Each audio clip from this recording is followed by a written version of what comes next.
पेश खिदमत है असेबी हवेली पार्ट 3।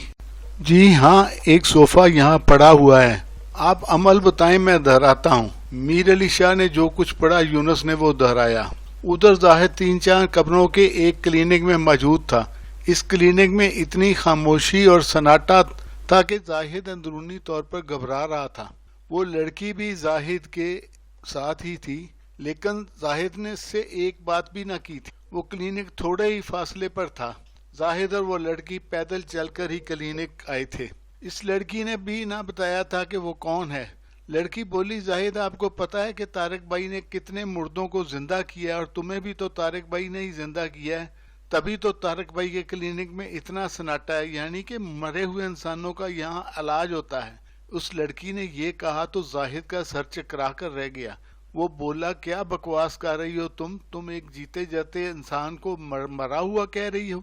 यानी कि मैं मर गया था और यहाँ के डॉक्टर ने इलाज करके मुझे दोबारा जिंदा किया, यानी मेरे अंदर दोबारा रूह आ गई है और मैं फिर से जिंदा हूँ। तुम ये नहीं जानती कि जिंदगी और मौत अल्लाह के इख्तियार में है? शर्म नहीं आती तुम्हें ऐसी कुफराना बातें करते हुए? जाहिद ने गुस्से से इस लड़की को देखा तो वो मुतमईन खड़ी थी। तभी वहाँ एक आदमी आकर खड़ा हुआ जिसकी उम्र तकरीबन 30-35 साल थी। उसने वाइट कोट पहना हुआ था। उसने लड़की से पूछा, क्या हो गया रानिया, आप जाहिद को क्यों लाई हो, क्या हो गया इसे दोबारा? लड़की ने कहा, बस थोड़ा सा परेशान हो गया, भैया कह रहा है कि मैं झूठ बोल रही हूँ, ऐसा मुमकिन नहीं और मैं सिरे से मरा ही नहीं था। अब मैं क्या कहूँ, शायद आप ही इसे समझा पाए कि सच क्या है। डॉक्टर ने कहा, जाहिद मैं डॉक्टर तारक हूँ, रानिया का भाई। रानिया तुमसे ठीक कह रही है, तुम दोनों का रोड एक्सीडेंट हुआ था और तुम दोनों को बहुत चोटें आई थी। रानिया तो बच गई थी लेकिन तुम मर गए थे। लेकिन रानिया मेरी बहन ये मानने को तैयार ही न थी कि तुम मर गए हो। तो मैंने तुम्हारा इलाज किया, तकरीबन 1.5 साल लगे थे तुम्हें जिंदा करने में। अब मेरे पास ऐसे केस बहुत आते हैं और बहुत सारे कामयाब भी होते हैं। तुम मेरे बहनों ही हो। जाहिद गुस्से से बोला, झूठ कह रहे हो तुम, नहीं जानता मैं तुम्हें और ना ही तुम्हारी बहन रानिया को। मैं तो ये मानने को तैयार ही नहीं हूँ कि रानिया मेरी बीवी है, और बल्कि मैं तो इसे देख भी पहली बार रहा हूँ। मैंने तो सिर्फ एक शर्त लगाई थी अपने दोस्तों से इस पुरानी हवेली में रात गुजारने की, उसके बाद तो सब बुरा ही हो रहा है। सब लोग सच कहते थे कि ये पुरानी हवेली मनहूस है। वाकई वो मनहूस हवेली है आसेब ज़दा। इस तरह तो मैं पागल हो जाऊंगा। जाहिद ये कहते हुए तकरीबन चिल्लाने लगा। वो लड़की अब भी खामोश खड़ी थी। डॉक्टर तारिक आगे बढ़ा और जाहिद को पकड़ लिया और कहा, खामोश हो जाओ जाहिद, कुछ नहीं हुआ, सब ठीक हो जाएगा, तुम्हें सब याद आ जाएगा। अच्छे भले तुम ठीक हो गए थे, सब याद आ गया था। ऐसे कितने खुश हो गए थे तुम दोनों, तुम हंसी खुशी जिंदगी गुजारने लग गए थे, लेकिन अभी भी कुछ नहीं बिगड़ा। मैं दोबारा ऑपरेशन करूंगा। आसिफ बेटा, दानिश काविश इधर आओ। दानिश जाहिद को ऑपरेशन थिएटर ले चलो। चलो आओ, शाबाश, सब ठीक हो जाएगा, डॉक्टर ने कहा। और रानिया खामोश खड़ी थी। जाहिद तो चलाने लग गया। वो तीनों लड़के जाहिद को ऑपरेशन थिएटर ले जाने लगे। जाहिद ने कहा, देखो रानिया, कुछ नहीं हुआ मुझे, मैं ठीक कह रहा हूँ। मैं नहीं जानता तुम लोगों को, तुम लोग आखिर कौन हो? मैं तो सिर्फ पुरानी हवेली में था जो आसेब ज़दा हवेली है। मैं एक जिंदा इंसान हूँ।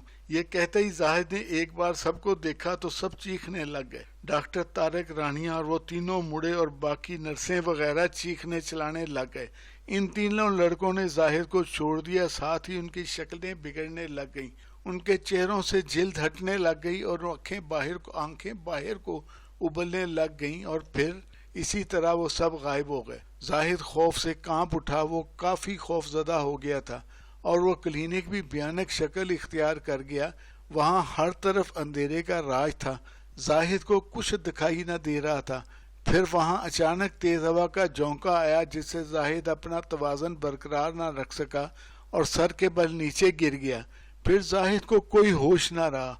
बेहोश होने से पहले उसने सिर्फ 2 अल्फाज कहे, मनूस हवेली। ये वही वक्त था जब उसके दोस्त यूनुस ने उस हवेली के बड़े हाल में शाह साहब की बताई हुई आयात का पढ़ना मुकम्मल कर लिया था। जब यूनुस ने शाह साहब के कहने के मुताबिक 3 दफ़ा वो अमल दोहराया, इस दौरान सोफ़ा हल्के हल्के झटके लेता रहा। तीसरी दफ़ा तो हद ही हो गई। सोफ़ा ज़ोर से हवा में उछला, लेकिन इसके साथ ही अमल मुकम्मल हो गया اور عمل مکمل ہوتے ہی سب نارمل ہو گیا۔ یونس کو شاہ صاحب نے پہلے ہی بتا دیا تھا کہ ایسا ہوگا، اس لیے یونس حیران تو ہوا لیکن نارمل رہا۔ اب میر علی شاہ صاحب نے کہا اس صوفے پر سے اپنا دایاں ہاتھ ہٹا دو۔ یونس نے ایسے ہی کیا تو اس نے دیکھا کہ زاہد صوفے پر ہی سویا ہوا تھا، جسے دیکھ کر یونس بہت خوش ہوا۔ شاہ صاحب کی آواز آئی تو ہاں تمہارا دوست تمہیں صوفے پر دکھائی دے رہا ہوگا۔ یونس نے کہا جی شاہ صاحب زاہد صوفے پر ہی سویا ہوا ہے۔ شاہ صاحب نے کہا تم ایسا کرو کہ زاہد کو جگانے کی کوشش کرو۔ شاہ صاحب کی بات سن کر یونس بہت خوش ہوا اور زاہد کو جگانے لگا۔ دیکھو زاہد جاگ جاؤ، میں تمہیں لینے آیا ہوں، دیکھو تم تو شرط بھی جیت چکے ہو، زاہد اٹھو شاباش۔ لیکن زاہد تو گہری نیند سویا ہوا تھا۔ شاہ صاحب کی آواز آئی کیا ہوا یونس، زاہد جاگ نہیں رہا؟ اچھا تم ایسا کرو کہ زاہد کے سر پر اپنا دایاں ہاتھ رکھو اور یہ عمل پڑھو جو میں تمہیں بتاتا ہوں۔ یونس نے ایسا ہی کیا۔ اس کے بعد زاہد اٹھ کر بیٹھ گیا اور پھر یونس کے گلے لگ گیا۔ جب زاہد یونس کے ساتھ حویلی کے دروازے سے باہر نکلا تو سب دوستوں نے اسے مل کر اوپر اٹھا لیا اور خوشی سے نعرے لگانے لگے۔ پھر کچھ گھنٹے سنبھلنے کے بعد زاہد نے میر علی شاہ اور تمام دوستوں کو اپنے ساتھ بیتی رودات سنائی اور شاہ صاحب اور اپنے دوستوں کا شکریہ ادا کیا۔ اس کے بعد شاہ صاحب نے زاہد کو ایک تعویذ دیا جسے زاہد نے اپنے گلے میں پہن لیا۔ کچھ دنوں تک تو زاہد کے سر میں درد رہا، گاہے گاہے بخار بھی ہوا، لیکن شاہ صاحب کے دیے ہوئے تعویذ اور چند وظیفوں کے پڑھنے سے زاہد کو صحت یابی نصیب ہوئی۔